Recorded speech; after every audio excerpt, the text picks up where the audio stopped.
জন্য ঘুরতে হবে। আমাদের কাছে যা খবর এসছে এখন বিজেপি যিনি প্রার্থী এবং বিজেপি দল যেভাবে ঘাটা লোকসভা কেন্দ্র জেতার জন্য লেগে পড়ে রেখেছে, আমাদের কাছে খবর আছে কি কেশপুরে তারা কোনো একটা ষড়যন্ত্র করে নিজেদের লোককে মেরে তার দোষগুলো আমাদের লোককে দিয়ে এবং একটা অশান্তি সৃষ্টি করে এবং সেটাকে নিয়ে ভোট করানোর চেষ্টা করবে।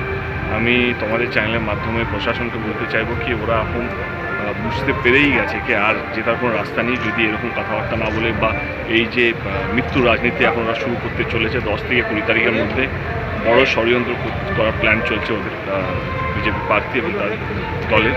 তো আমি আগে থেকে বলে রাখছি কি এরকম একটা ঘটনা কেশপুরে হতে চলেছে, যদি আমরা এখন কেশপুরে আছি।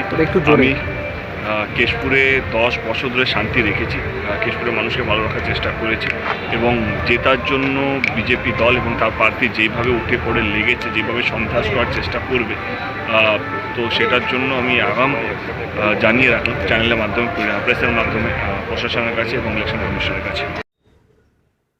ভোটে হার নিশ্চিত দেবে, সেই আতঙ্কে সেই ভয়ে পাগল হয়ে গিয়ে পাগলের প্রলাপ বকছে দেব। মৃতদেহ নিয়ে রাজনীতি করার সংস্কৃতি তৃণমূল কংগ্রেসের আমরা কেশপুর গড়বেতা দেখেছি, আমরা নেতাই দেখেছি। যেভাবে উনি সেই শহীদদের শরীর নিয়ে যেভাবে দিনের পর দিন রাস্তায় ঘুরে বেরিয়েছেন, সেই মৃতদেহের ওপর দাঁড়িয়ে রাজনীতি দেবের দলের সংস্কৃতি, বিজেপির নয়। বিজেপি মানুষ খুনে বিশ্বাস করে না। শুধু 57 জন মারা গেছে 2021 সালের বিধানসভা নির্বাচনে, 57 জন বিজেপি কর্মী। কারা মেরেছে দেববাবু? আপনি ভীত হয়ে পড়েছেন। আপনি হিরণের প্রচারের কাছে, হিরণের জনপ্রিয়তার কাছে আর আপনার ব্যর্থতার কাছে আপনি ভীত হয়ে পড়েছেন। খুব তাৎপর্যপূর্ণভাবে কূটনৈতিক চাল দিয়েছেন। উনি পুলিশকে সচেতন থাকতে বলেছেন। তার মানে আমাদের তো এখানেই আশঙ্কা যে উনি পুলিশকে দিয়ে তৃণমূলের কোনো কর্মীকে খুন করিয়ে না বিজেপির ঘাড়ে চাপিয়ে দেয়।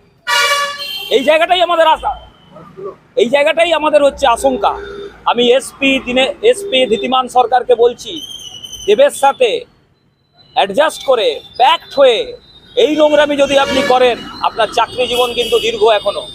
ভুলে যাবেন না, বিজেপি আসছে, হিসাব কিন্তু হবে।